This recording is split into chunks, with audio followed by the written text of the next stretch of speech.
Hello বন্ধুরা, আপনারা কেমন আছেন? আজকে আপনাদের মাঝে আমি নিয়ে চলে আসলাম আরো একটি নতুন ভিডিও।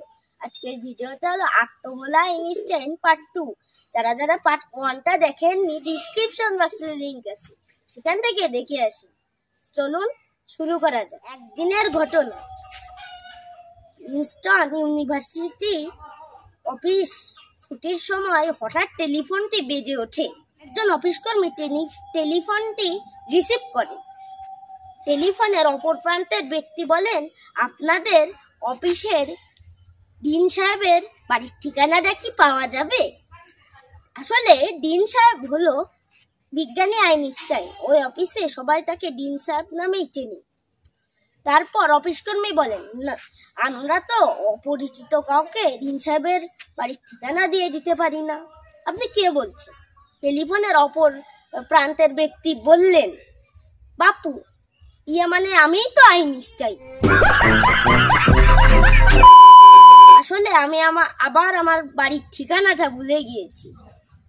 আর একদিনের ঘটনা। তিনি এক স্টেশন থেকে অন্য স্টেশনে যাওয়ার জন্য ট্রেনে ওঠেন। এরপর তিনি একটি সিটে যেয়ে বসেন। এরপর ট্রেনের টিকিট চেক করতে আসেন। তখন আইনস্টাইন তার পকেট হাতড়াতে থাকেন, কিন্তু তার টিকিটটা খুঁজে পান না। তিনি টিটি সাহেবকে বলেন, টিটি সাহেব, আমি তো আমার টিকিটটা খুঁজে পাচ্ছি না। এরপর টিটি সাহেব মুচকি হেসে বললেন, আপনার কোনো টিকিট দেখানোর দরকার নেই, জানি আপনি টিকিট কিনে তাই ট্রেনে উঠেছেন। এরপর আইনস্টাইন কাঁদো কাঁদো ভাব নিয়ে বললেন, বাপু, সমস্যাটা তো অন্য জায়গায়।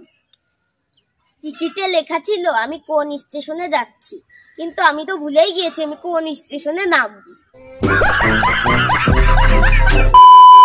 বিজ্ঞানীরা গবেষণা করে দেখেছেন, মেধাবী ও প্রতিভাবানেরা বেশি আত্মভোলা হয়। আর বিজ্ঞানী আইনস্টাইন তো সবচেয়ে বেশি মেধাবী ও প্রতিভাবান ছিলেন, তাহলে তিনি তো বেশি আত্মভোলা হওয়ার কথা। বন্ধুরা, আজকের ভিডিওটা কেমন লাগলো আমাদের কমেন্টে জানিয়ে দেন। এমন বিজ্ঞানীদের কাণ্ড কারখানা ভিডিও পেতে আমাদের পাশে থাকুন ও আমাদের চ্যানেলটাকে সাবস্ক্রাইব করুন। ও ভিডিওটা ভালো লাগলে লাইক দিন। ধন্যবাদ।